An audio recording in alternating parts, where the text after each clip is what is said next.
Okay students, चलिए आगे बढ़ते हैं, देखते हैं नेक्स्ट क्वेश्चन क्या है। देखिए आपके सामने फिर से दो क्वेश्चंस लिखे हुए, बहुत बढ़िया से क्वेश्चंस हैं। चलिए पढ़ते हैं। पहला क्वेश्चन क्या है, in a right angled triangle ABC, एक समकोण त्रिभुज है ABC, angle ABC equal 90 degree, इसमें से जो एंगल B है वो 90 डिग्री है। BN is perpendicular to AC और BN जो है वो AC पर परपेंडिकुलर है, लंबवत है। AB इक्वल 6 सेंटीमीटर दिया है, AC इक्वल 10 सेंटीमीटर दिया है। तो कह रहा है AN रेशियो NC, AN और NC का अनुपात क्या होगा। बहुत बढ़िया क्वेश्चन। चलिए सबसे पहला काम करते हैं, एक फिगर ड्रॉ करते हैं। एक का राइट एंगल ट्रायंगल है ABC, जिसमें से एंगल B 90 डिग्री है। इस तरीके से ऐसे देखिए, ये आपका राइट एंगल ट्रायंगल हम लोगों ने बनाया, ये बन गया आपका राइट एंगल ट्रायंगल। ये एंगल B है 90 डिग्री, B, ये हो गया आपका A और ये हो गया C। फिर कह रहा है BN is perpendicular to AC। अब AC पर परपेंडिकुलर है BN, इस तरीके से। ये पॉइंट क्या है N, ये पॉइंट क्या है N। ये AC पर परपेंडिकुलर मीन्स ये एंगल क्या है आपका 90 डिग्री। क्लियर है, ठीक। फिर कह रहा है AB इक्वल 6 सेंटीमीटर। AB ये कितना है आपका 6 सेंटीमीटर दिया है, और AC इक्वल 10 सेंटीमीटर। यहाँ से यहाँ तक ये जो दिया है ये 10 सेंटीमीटर है। AC इक्वल क्या है 10 सेंटीमीटर। ये जो चीज़ है यहाँ से यहाँ तक ये 10 सेंटीमीटर दिया है, 10 सेंटीमीटर। क्लियर है ना। ये चीज़ कितना बच्चों, यहाँ से यहाँ तक 10 सेंटीमीटर। तो कह रहा है AN रेशियो NC क्या होगा। देखिए फिगर तो हमने ड्रॉ कर लिया, अब हम लोग वर्किंग शुरू करते हैं। देखो बच्चों, ये आपका क्या है, राइट एंगल ट्रायंगल है। राइट एंगल ट्रायंगल है, B पर राइट एंगल है, तो ये आपका हाइपोटेन्यूस बनेगा, ये आपका परपेंडिकुलर, और ये आपका बेस हो गया। ठीक है, तो इस तरीके से अगर हम इसमें बात करें, पाइथागोरस थ्योरम अगर इसमें यूज करें तो इसका स्क्वायर माइनस इसका स्क्वायर कर देंगे तो ये इसका स्क्वायर आ जाएगा। मीन्स BC स्क्वायर इक्वल क्या हो जाएगा, AC square minus AB square. होगा कि नहीं होगा, या BC इक्वल क्या हो जाएगा, अंडर रूट यहाँ पे लगा देंगे, AC square minus AB square, और AC कितना है 10, तो ये 10 का स्क्वायर हो जाएगा माइनस AB कितना है बच्चों 6 का स्क्वायर हो जाएगा। तो ये BC इक्वल हो जाएगा आपका 10 का स्क्वायर 100 माइनस 36, तो BC इक्वल हो जाएगा अंडर रूट 100 माइनस 36 मीन्स 64। तो BC इक्वल क्या आ गया 8 सेंटीमीटर। एक चीज़ हमें पता चल गई, BC क्या है 8 सेंटीमीटर। बच्चों हमें BC पता चल गया 8 सेंटीमीटर है, AB है 6 सेंटीमीटर, और ये राइट एंगल ट्रायंगल है। राइट एंगल ट्रायंगल का एरिया क्या होता है 1/2 base into height, 1/2 base into height, ये तो होता है। Then area of triangle ABC triangle जो है उसका एरिया क्या हो जाएगा, ये हो जाएगा 1/2 बेस इंटू हाइट होता है, बेस इंटू हाइट होता है ना।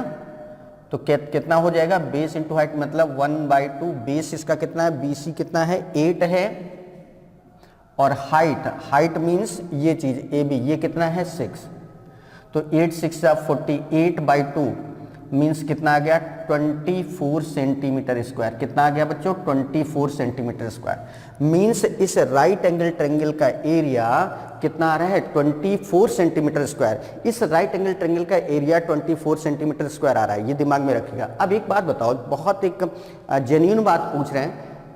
हमने ट्रायंगल का एरिया इस तरीके से निकाला है कि ये उसकी हाइट है, ये बेस है, तो उसका एरिया कितना निकल के आ रहा है 24 सेंटीमीटर स्क्वायर। अब अगर इसी ट्रायंगल का एरिया हम इसको बेस मान लें और ये हाइट मान लें, हाइट क्यों मान लें, क्योंकि ये एंगल 90 डिग्री है और हाइट हमेशा 90 डिग्री पर ली जाती है, तो ये हाइट का काम करेगा कि नहीं।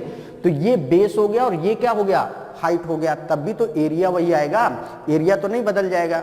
बोलो भाई, आप हाथ में कोई पेपर पकड़ो, उसको तिरछा पकड़ लो, तब भी एरिया वही रहेगा, घुमा के दूसरी डायरेक्शन में कर दो तब भी एरिया वही रहेगा, एरिया नहीं बदलेगा।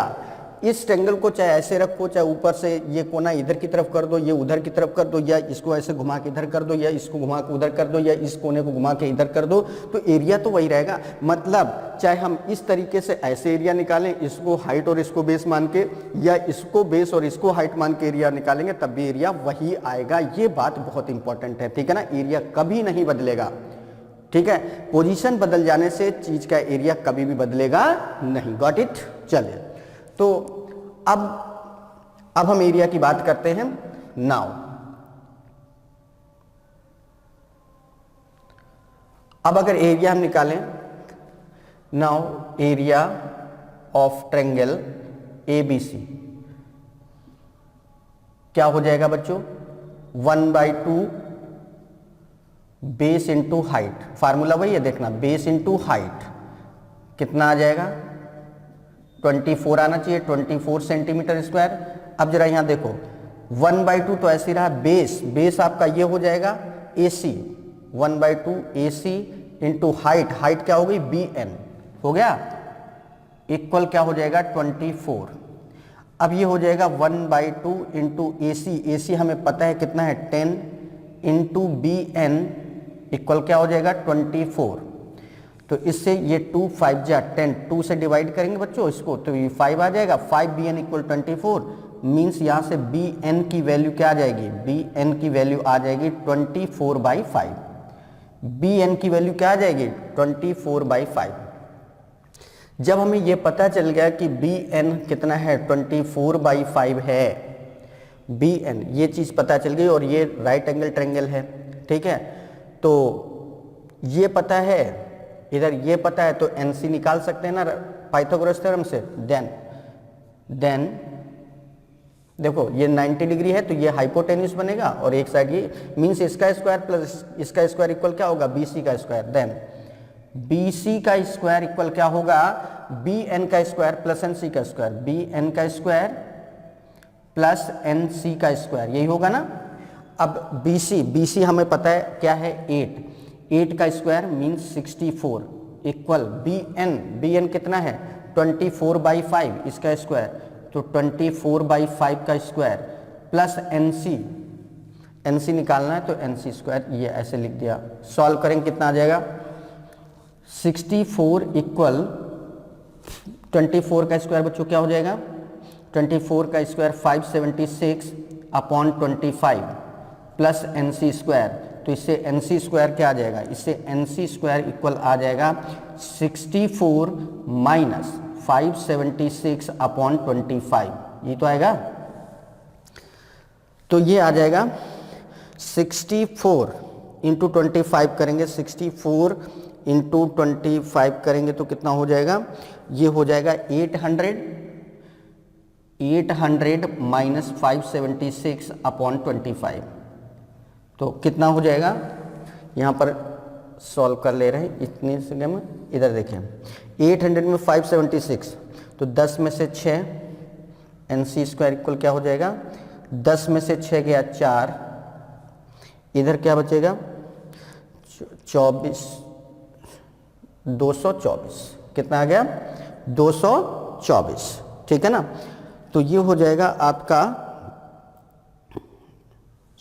सॉरी, ये आ जाएगा 1600 होगा, यहाँ पे 1600 होगा, 1600, तो ये आ जाएगा आपका, ये आ जाएगा आपका, इसको 600 पूरा कर लेंगे, 610 1024 अपॉन 25, तो बताओ NC की वैल्यू क्या आ जाएगी? NC ये 32 का स्क्वायर होता है और ये 5 का, 32/5 आ गया।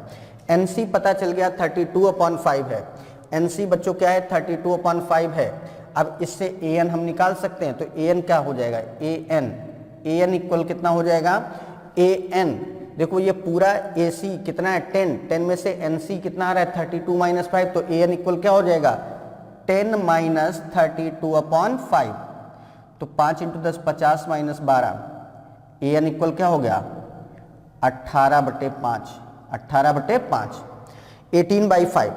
AN पता चल गया, AN ये पता चल गया, NC पता चल गया, ये है, तो इन दोनों का अनुपात ही पूछा गया है, AN और NC का अनुपात। तो यहाँ पर देख लो, देन यहाँ पर जो आंसर आ जाएगा वो क्या आ जाएगा, देखिए AN रेशियो NC, AN बच्चों कितना है 18/5, ये कितना है 18/5, और NC कितना है 32/5, 32/5। रेशियो में सेम चीजें कैंसिल हो जाती, तो 5 से 5 कैंसिल, फाइनली कितना आ गया 18:32, 2 से डिवाइड कर देंगे तो 9:16। तो एग्जैक्ट जो आंसर आएगा इस क्वेश्चन का क्या आ जाएगा 9:16। मतलब AN और NC का जो अनुपात होगा वो कितना होगा 9:16, 9:16। तो ये था बच्चों क्वेश्चन, बहुत बढ़िया से हमने एक्सप्लेन किया, एक एक चीज इतने डिटेल में, एक एक छोटा से छोटा कैलकुलेशन आपको करके बताया किस तरीके से किया गया है। बस जो की पॉइंट था वो ध्यान ये रखना था कि ट्रायंगल का एरिया हम कहीं से भी निकालें, किसी भी साइड को बेस करके निकालेंगे राइट एंगल में, तो उसका एरिया कभी भी बदलेगा नहीं, चाहे जैसे भी घुमा लें एरिया कभी भी नहीं बदलेगा। बस इसी कॉन्सेप्ट के साथ इस क्वेश्चन को सॉल्व किया गया है, और बाकी जो चीज़ें हैं वो पाइथागोरस थ्योरम और परपेंडिकुलर, ये सब चीज़ें आप ऑलरेडी जानते हैं, उसमें कहीं कोई प्रॉब्लम नहीं। तो इस तरीके से पूरा का पूरा क्वेश्चन बहुत डिटेल में हमने आपको एक्सप्लेन किया। उम्मीद करते हैं कि इस क्वेश्चन की एक एक बारीकी आप बहुत अच्छे से समझ पाए होंगे, कहीं कोई प्रॉब्लम नहीं आई होगी। अब चलिए बात करते हैं नेक्स्ट क्वेश्चन की। ABC is a right angled triangle, right angle at C।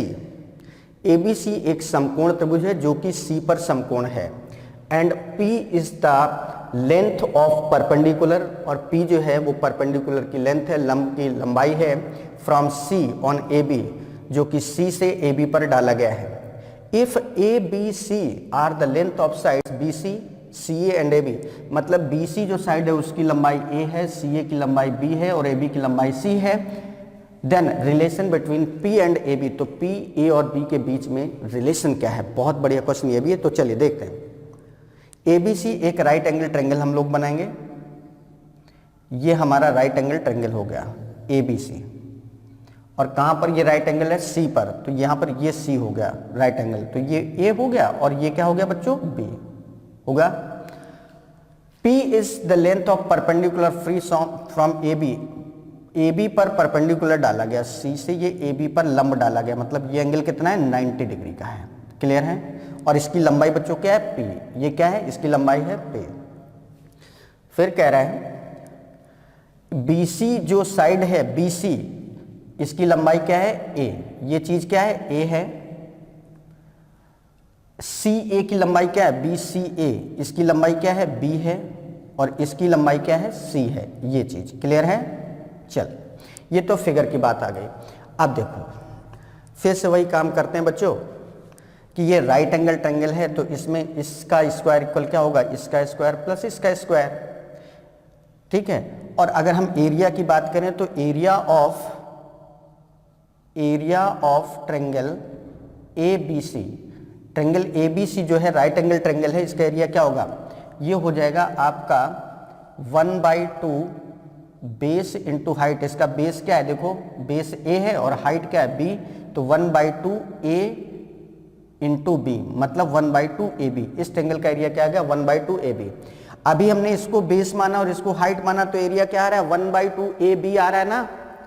फिर से वही चीज जो लास्ट क्वेश्चन में अभी हमने किया था कि अगर हम इसका एरिया इस तरीके से निकालें कि ये बेस है और ये हाइट है, तब भी तो एरिया वही रहेगा। Means area of triangle ABC, area of triangle ABC ये क्या हो जाएगा 1/2 बेस अब की बार इसको ले लेंगे, ये क्या है C, और हाइट क्या है इसकी P। भाई 90 डिग्री है ये एंगल 90 डिग्री, तो जाहिर सी बात ये हाइट की तरीके से ट्रीट होगा। 90 डिग्री हाइट का मतलब होता है जैसे ये है, और हाइट की अगर हम बात कर रहे हैं तो डेफिनेटली ये एंगल क्या होगा 90 डिग्री होगा, ठीक है। तो अगर ये 90 डिग्री यहाँ पर एंगल बन रहा है तो ये हाइट होगा, ठीक है ना। तो ये हाइट का काम कौन करेगा P, ये चीज। बच्चों ट्रायंगल अगर वही है तो इसका एरिया भी तो वही है, एरिया ऑफ ट्रायंगल ABC ये आ रहा है, एरिया ऑफ ट्रायंगल ABC ये आ रहा है, इसका मतलब दोनों चीजें क्या है सेम है। It means 1/2 into AB equal 1/2 into CP, ये होगा ना। चलिए 1/2 से 1/2 कैंसिल हो गया, ठीक। चलिए अब यहां पर देखिए, यहां पर जो बच्चों आएगा, यहां पर C² इक्वल इस ट्रायंगल में अगर हम बात करें तो सी स्क्वायर इक्वल क्या होगा, a square plus b square. Pythagoras theorem से इसका स्क्वायर इक्वल क्या होगा, इसका स्क्वायर प्लस इसका स्क्वायर, तो सी स्क्वायर इक्वल क्या हो गया, ए स्क्वायर प्लस बी स्क्वायर। ठीक है, अब अगर इस ट्रायंगल में हम बात करें, इस ट्रायंगल में ये भी तो राइट एंगल ट्रायंगल है, इसमें इसका स्क्वायर इक्वल क्या होगा, इसका स्क्वायर प्लस इसका स्क्वायर होगा। इन ट्रायंगल इस पॉइंट का नाम मान लो हम लिख लेते हैं, इस पॉइंट का नाम क्या लिखा जाए, कहीं पॉइंट का नाम तो दिया नहीं है, तो इसका नाम हम लिख लेते हैं, ये डी पॉइंट है। कौन सा पॉइंट है, डी पॉइंट है। तो C D B, in triangle C D B, इसमें क्या हो जाएगा, बी डी का square B D square equal क्या हो जाएगा, बी डी स्क्वायर इसका स्क्वायर प्लस इसका square, B D square plus B C square plus B C square equal क्या हो जाएगा, बी सी स्क्वायर होगा ना भाई। ये हाइपोटेन्यूस का काम करेगा, क्योंकि 90 डिग्री के जस्ट अपोजिट की साइड को हम लोग हाइपोटेन्यूस मतलब कर्ण मानते हैं। 90 डिग्री के सामने का जो कोण साइड होती है उसको कर्ण माना जाता है। तो इसका स्क्वायर प्लस इसका स्क्वायर इक्वल ये हो गया। अब बी डी हमारा कितना है, बी डी, चलिए ऐसे लिख देते हैं, और ये कितना है, सी डी, बी डी ये हो गया, और बी सी हमारा कितना है, B D sorry D C, यहाँ पर डी सी आएगा, डी सी ये हमारा कितना है, पी स्क्वायर, और बी सी ए स्क्वायर। तो ये बी डी स्क्वायर कितना हो जाएगा, B D square plus P square equal क्या हो जाएगा, बी सी ए है तो ए स्क्वायर हो गया, हुआ। तो यहाँ से आ गया बी डी स्क्वायर इक्वल आ जाएगा, यहाँ से क्या आ जाएगा बच्चों, बी डी स्क्वायर इक्वल आ जाएगा ए स्क्वायर माइनस पी स्क्वायर, ये चीज़ आ गई। यहाँ से बी डी का स्क्वायर, ये चीज़ क्या आ जाएगी, a square minus P square. Clear. अब हमें रिलेशन निकालना है पी ए और बी में। चलिए इसको काम करते हैं। तो यहाँ से देखिए, यहाँ पर बी डी को चेंज करना पड़ेगा हमको, है ना, और बी डी को कैसे चेंज करेंगे वो देखना पड़ेगा। तो देखो क्या होता है, इस राइट एंगल ट्रायंगल में जो ये चीज़ होती है ना, इसका स्क्वायर क्या होता है, ये इंटू ये होता है। तो सी डी स्क्वायर इक्वल क्या हो जाएगा, सी डी का स्क्वायर मतलब इस ये जो लंब डाला गया है, सी डी का स्क्वायर इक्वल क्या हो जाएगा, A D into B D, A D into B D, A D into B D. और ये चीज़ क्या है बच्चों, सी डी क्या है, पी, पी स्क्वायर इक्वल क्या है, ए डी हमारा क्या है, ए डी और बी डी, ए डी और बी डी की लंबाई हम लोग कहीं निकाल चुके हैं। तो बी डी स्क्वायर इक्वल ये आ रहा है, तो ये कितना आ जाएगा, अंडर रूट बी डी की लंबाई क्या लिख देंगे, ए स्क्वायर माइनस पी स्क्वायर, ये हो गया, है ना। तो इससे ए डी की लंबाई क्या आ जाएगी, ए डी इक्वल हो जाएगा p square upon under root ए स्क्वायर माइनस पी स्क्वायर, ये हो जाएगा। ठीक है, तो ये आ गया हमारा A D equal p square upon under root A square minus P square आ गया। तो इस तरीके से अगर हम इसको यहाँ से देखें तो ए डी की वैल्यू क्या आ रही है, ए डी यहाँ से अगर इस ट्रायंगल में हम ए डी की बात करें तो इसका स्क्वायर क्या हो जाएगा, ए डी स्क्वायर। एक काम करते हैं, ए डी स्क्वायर कर लो अगर, तो ये क्या हो जाएगा, ए डी का स्क्वायर इक्वल क्या हो जाएगा, ए डी का स्क्वायर इक्वल हो जाएगा पी की पावर 4 अपॉन ए square minus P square, under root हट जाएगा तो ए डी स्क्वायर की वैल्यू आ गई। और ए डी स्क्वायर इस ट्रायंगल से अगर हम निकालें तो यहाँ से क्या हो जाएगा, देखिए यहाँ पर भी एंगल 90 डिग्री का बन रहा है, तो ये हाइपोटेन्यूस बनेगा, मीन्स इसका स्क्वायर माइनस इसका square equal A D square. तो ए डी स्क्वायर, यहाँ से इस फिगर से ए डी स्क्वायर की वैल्यू क्या आ जाएगी बच्चों, ए डी मतलब इसका स्क्वायर इक्वल आ जाएगा B square minus P square, B square minus P square, ये वैल्यू यहाँ रख देंगे तो ये हो जाएगा B square minus P square equal P की पावर 4 अपॉन ए स्क्वायर माइनस पी स्क्वायर, ये आ गया। अब इसको सॉल्व कर लेंगे तो यहाँ से p स्क्वायर इक्वल क्या हो जाएगा, p स्क्वायर इक्वल हो जाएगा p की पावर 4 सॉरी p की पावर 4 इक्वल हो जाएगा a square b square, a square b square, इसका ऐसे multi minus a square p square, फिर इसका मल्टीप्लाई करेंगे तो देखिए इसका इसमें किया तो a स्क्वायर b स्क्वायर हो गया, फिर इसका इसमें तो ये हो जाएगा आपका b square p square, b square p square, ये हो गया। अब इसका मल्टीप्लाई करेंगे minus a square p square और minus minus plus, plus p की पावर क्या हो गया 4। अब ये बच्चों p की पावर 4 से p की पावर 4 कैंसिल हो गया है ना, तो अब इससे क्या आ जाएगा, देखियो यहाँ से a स्क्वायर b स्क्वायर, ये बी पी स्क्वायर, ये पी स्क्वायर वाले टर्म ये आ रहे हैं, इसको इधर कर लेंगे तो यहाँ से आ जाएगा B square p square plus a square p square equal a square B square, ये आ गया। अब यहाँ पे पी स्क्वायर कॉमन हो गया तो क्या बचा, B square plus a square equal a square B square, ये आ गया। तो यहाँ से पी स्क्वायर की वैल्यू, यहाँ से पी स्क्वायर की वैल्यू बच्चों क्या आ जाएगी, पी स्क्वायर की वैल्यू आ जाएगी a square B square upon b square plus a square, B square plus a square, ये आ जाएगा है ना। और यही हमसे पूछा गया कि पी ए और बी में क्या रिलेशनशिप है, ठीक है। तो ये आ जाएगा आपका, इसको सॉरी क्या कर लेंगे, तो इस तरीके से p की पावर 4 इक्वल ये आ जाएगा। तो पी स्क्वायर इक्वल जो आएगा हमारा p की पावर 4 से p की पावर 4 कैंसिल हो गया, ये इधर आ गया तो ये आ जाएगा B square p square plus a square p square equal a square B square. तो इससे पी स्क्वायर कॉमन हो गया तो b square plus a square equal a square B square, है ना। तो इससे 1 अपॉन पी स्क्वायर इक्वल क्या हो जाएगा बताओ, उल्टा कर देंगे तो ये हो जाएगा B square plus a square upon A square B square. अब अलग अलग कर देंगे तो 1 अपॉन पी स्क्वायर इक्वल क्या हो जाएगा, B square plus a square, ये करेंगे तो बी स्क्वायर अपॉन ए स्क्वायर बी स्क्वायर करेंगे तो बी स्क्वायर से बी स्क्वायर कैंसिल, कितना आ गया 1 अपॉन ए स्क्वायर, इधर कितना आ जाएगा 1 अपॉन बी स्क्वायर। और यही प्रॉपर रिलेशन है ए बी और सी में। तो इस तरीके से बच्चों इस क्वेश्चन का जो डेफिनेटली आंसर आएगा वो क्या आ जाएगा, 1 upon p square equal 1 upon ए square plus 1 upon b square. Means इस क्वेश्चन का जो आंसर जाएगा वो क्या जाएगा, इस क्वेश्चन का आंसर जाएगा, एग्जैक्ट जो रिलेशनशिप बनेगी वो क्या बनेगी, 1 upon p square equal 1 upon ए square plus 1 upon b square. यही फाइनल क्या होगा, आंसर होगा। क्लियर। तो ये भी क्वेश्चन समझ में आए। देखिए हम एक एक चीज यहाँ पर एक एक स्टेप आपको करके बता रहे हैं जिससे कि कहीं कोई प्रॉब्लम ना रहे। एक एक चीज, छोटे से छोटा कैलकुलेशन।